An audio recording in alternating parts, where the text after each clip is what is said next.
안녕하세요. 청주순복음교회를 섬기는 이동규 목사입니다. 오늘 저는 여러분과 슬플 때는 기도하십시오 라는 제목으로 은혜를 나누고자 합니다. 예수께서 힘쓰고 애써 더욱 간절히 기도하시니 땀이 땅에 떨어지는 핏방울같이 되더라.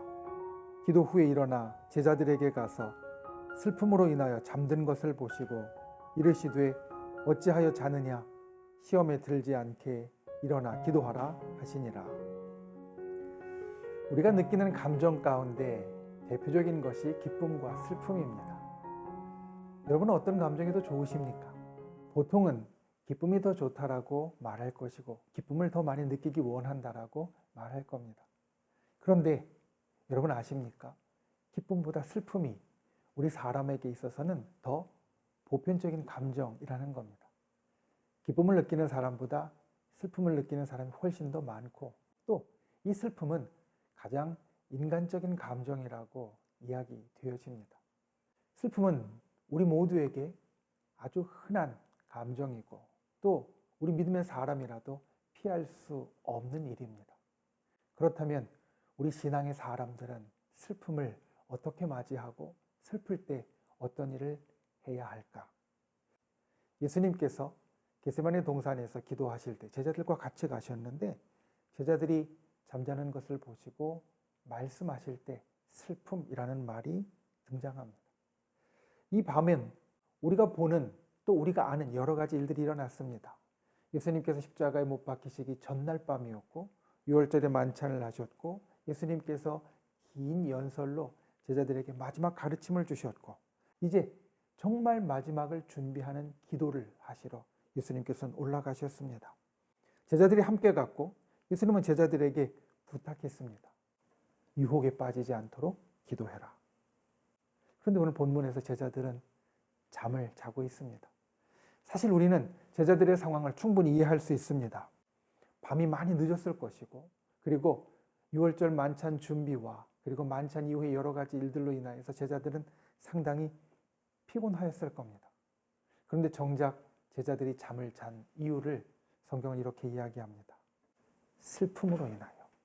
좀 전까지 예수님께서 그들에게 해주신 말씀을 통하여서 예수님이 떠나실 것을 들었고, 그리고 제자들에게 환난이 올 것을 들었습니다. 그래서 제자들은 슬픔 가운데 빠질 수밖에 없었습니다. 저녁 내내 가득한 슬픔 때문에 잠이 든 제자들에게 예수님은 말씀하십니다. 잠에서 깨어 기도하라.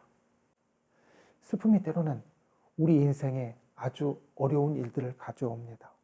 슬픔에 압도되어서 헤어나오지 못하기도 하고, 때로는 파괴적인 선택을 하기도 합니다. 그런데 인간으로 오셔서 이 슬픔의 모든 것을 경험하셨던 예수님이 슬픔에 빠진 우리에게 이야기하십니다. 무기력하게 주저앉아 있지 말고 떨치고 일어나서 시험과 유혹에 들지 않도록 기도해라. 여러분, 우리가 슬플 때 주님의 말씀을 들으십시오. 일어나 기도하는 분들이 되시기를 주님의 이름으로 부탁을 드립니다.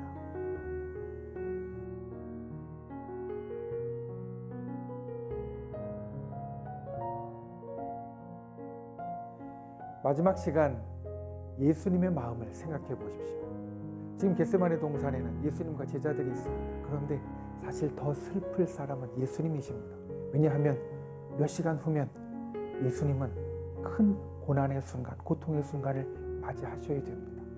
그런데 예수님은 그 가장 슬플 순간에 습관을 쫓아 감람산에 올라가 기도하셨습니다. 그리고 담담하게 십자가를 향한 길로 나아가셨습니다.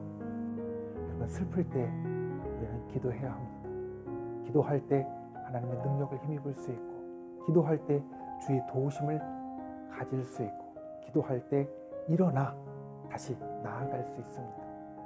주님의 말씀대로 슬플 때에 기도하는 저와 여러분이 되시기를 예수님의 이름으로 축원을 드립니다.